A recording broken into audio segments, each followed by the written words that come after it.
Assalamualaikum warahmatullahi wabarakatuh. Perkenalkan, nama saya Jasinda Rahma Yanti Istianah. Saya di sini akan mempresentasikan materi yang berjudul catatan-catatan kas kecil dibuat oleh Salana Deva. Oke, kita mulai ya teman-teman. Di sini kita mulai dari pengertian. Pengertian kas kecil adalah sejumlah dana yang telah disiapkan perusahaan untuk digunakan sebagai pengeluaran yang sifatnya rutin dalam jumlah kecil. Biasanya kas kecil ini dipakai untuk mendanai pengeluaran perusahaan, contohnya untuk konsumsi rapat atau kegiatan-kegiatan yang menyangkut kemajuan perusahaan dan yang lain-lain menyangkut sifatnya rutin dalam jumlah kecil. Kemudian besaran kas kecil yang ditetapkan perusahaan nominalnya berbeda karena kebutuhannya pun tentu saja juga berbeda. Nah, ketika akan membuat kas kecil, perusahaan terlebih dahulu menetapkan nilai kas kecil sesuai estimasi dari pembayaran yang dikeluarkan untuk jangka waktu tertentu. Nah, kemudian perusahaan akan mencairkan dana tersebut dari bank untuk digunakan sebagai kas kecil. Nah, ini kemudian ada tujuan kas kecil. Yang pertama ada memenuhi berbagai kepentingan perusahaan yang nominalnya kecil, tetapi harus dipenuhi. Yang kedua, menghindari cara yang kurang praktis dan tidak ekonomis seperti menggunakan cek hanya untuk membiayai kebutuhan perusahaan yang jumlahnya relatif kecil. Yang ketiga ada menghindari dan meringankan beban karyawan yang membuat mereka mengeluarkan uang pribadi untuk keperluan kantor. Dan yang terakhir ada mempercepat kegiatan pimpinan perusahaan yang digunakan secara mendadak. Nah, kemudian di sini ada metode pengelolaan kas kecil. Metode pengelolaan kas kecil dibagi menjadi dua, yaitu metode tetap atau impress fund system. Yang kedua ada metode tidak tetap atau fluctuating fund system. Yang pertama kita bahas dulu ya teman-teman, adalah metode tetap atau impress fund system. Nah, metode ini merupakan metode yang digunakan untuk pembukuan kas kecil yang jumlah rekeningnya selalu tetap. Maksudnya adalah jumlah dana yang ditambahkan pada kas kecil nilainya itu sama dengan jumlah pengeluaran yang sudah dibayarkan. Nah, contoh semisal ada perusahaan yang pengeluarannya misal untuk konsumsi rapat itu sebesar 1 juta rupiah. Kemudian 1 juta rupiah itu sudah dibayarkan. Kemudian kas kecil mengalami pengisian kembali sebesar 1 juta rupiah juga sesuai dengan pengeluaran yang dilakukan. Nah, dengan begitu setiap pengeluaran pengelola Pestikes tidak langsung mencatatnya, melainkan hanya transaksi pengeluarannya saja. Nah, kemudian bukti transaksi itu akan distorkan pada akhir periode. Nah, metode yang kedua adalah metode tidak tetap atau fluctuating fund system. Metode ini jumlah nilai kas kecilnya itu akan terus berubah-ubah sesuai kebutuhan perusahaan. Sistem ini menginginkan jumlah nilai kas kecil tidak ditentukan di awal, melainkan sesuai keperluan yang dikeluarkan oleh perusahaan. Contohnya, di awal perusahaan menetapkan kebijakan untuk nominal kas kecil sebesar 6 juta. Selanjutnya akan digunakan perusahaan untuk memenuhi berbagai keperluan yang kemudian diisi kembali. Nah, sewaktu diisi kembali ini, nominalnya itu tidak harus sama dengan pengisian kembali kas kecil pada di awal. Boleh misalkan ini tadi 6 juta, boleh diisi 6 juta 500 atau 7 juta. Nah, pada metode fluktuasi, pencatatan selalu dilakukan setiap kali terjadi pengeluaran dan langsung masuk dalam pembukuan kas kecil berupa jurnal.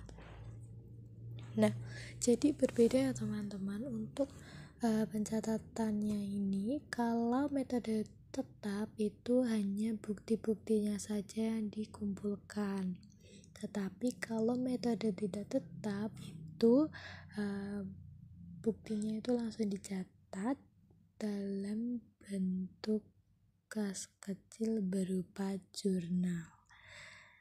Nah, berbeda halnya dengan metode Impress, jumlah pengisian kembali kas itu tidak harus sama ya teman-teman pada jumlah dana di awal.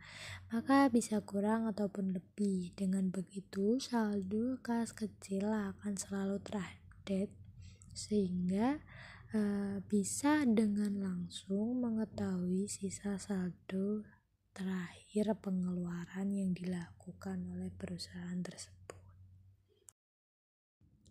Nah, teman-teman, di sini ada cara perhitungan kas kecil. Di sini ada sebuah gambar yang namanya itu jurnal. Nah, di sini ada deskripsinya yaitu metode tetap atau Impress Fund Method. Untuk memenuhi pengeluaran rutin perusahaan, PT Sanas ini membuat dana kas kecil pada tanggal 3 Januari 2019 dengan menetapkan nominal 225.000. Nah, seperti yang ada di gambar di samping ini.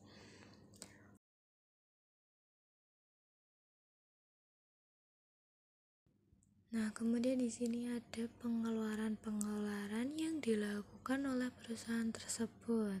Nah, pengeluaran yang pertama adalah pengeluaran perlengkapan sebesar 20.000, kemudian rekening listrik sebesar 30.000, kemudian 50.000, kemudian rekening telepon 40.000, pembelian bahan baku itu ada 40.000, dan tenaga kerja ada 60.000. Nah, kemudian pengeluaran ini ditotalkan dan dikurangi dengan kas kecil. Total dari pengeluaran ini adalah 210.000. Nah, kemudian 210.000 ini nanti akan dikurangi dengan 225.000. Nah, di situ akan menemukan jumlah pengurangan antara saldo awal dengan pengeluaran kas kecil yang dibutuhkan oleh perusahaan tersebut.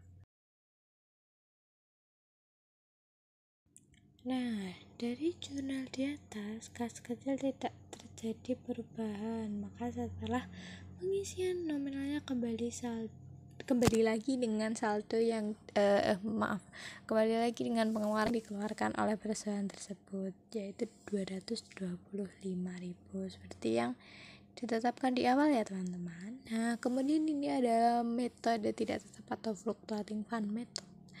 Data ini yang digunakan masih sama dengan metode Impress atau metode tetap. Maka pembentukan kas kecil sama seperti gambar di atas.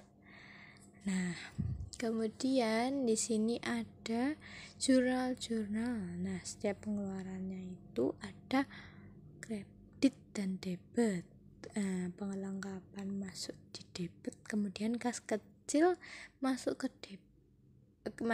masuk ke kredit, sama dengan pengeluaran yang lain. Rekening listrik debit, kas kecil, kemudian kredit. Nah, pada tanggal 9 Januari 2019, kas kecil kembali diisi sebesar 150.000.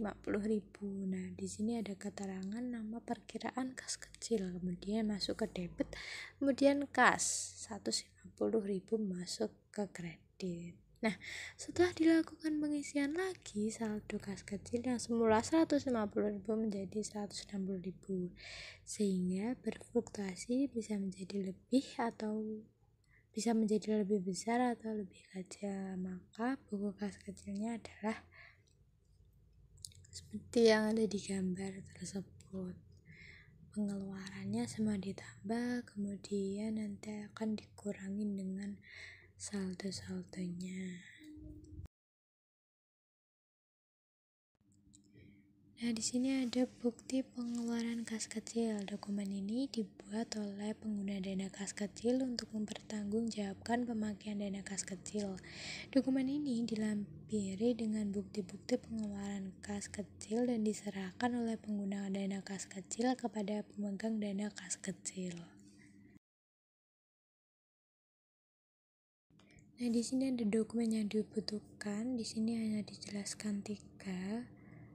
Mungkin itu saja yang bisa dijelaskan. Yang pertama ada bukti kas keluar. Dokumen ini berguna agar perintah pengeluaran kas dari fungsi akuntansi pada fungsi kas besar yang tercantum dalam dokumen pembukuan tersebut. Dalam sistem dana kas kecil, dokumen ini sangat dibutuhkan pada saat pengisian kembali dana kas kecil. Kemudian ada cek. Cek adalah dokumen yang dipakai untuk memerintahkan bank melakukan pembayaran sejumlah uang kepada orang atau badan yang namanya tercantum pada cek atau pembawa cek. Nah, kemudian ada permintaan pengeluaran kas kecil. Dokumen ini dipakai oleh pengguna kas kecil untuk meminta sejumlah uang pada pemegang dana tersebut. Bagi pemegang dana kas kecil, dokumen ini berguna sebagai bukti pengeluaran bukti pengeluaran. Dokumen ini akan disimpan oleh pemegang kas kecil menurut nama pengeluaran dana tersebut. Nah, mungkin cukup sampai di sini saja materi yang dapat saya sampaikan. Kurang lebihnya mohon maaf bila ada salah kata. Wassalamualaikum warahmatullahi wabarakatuh. Terima kasih.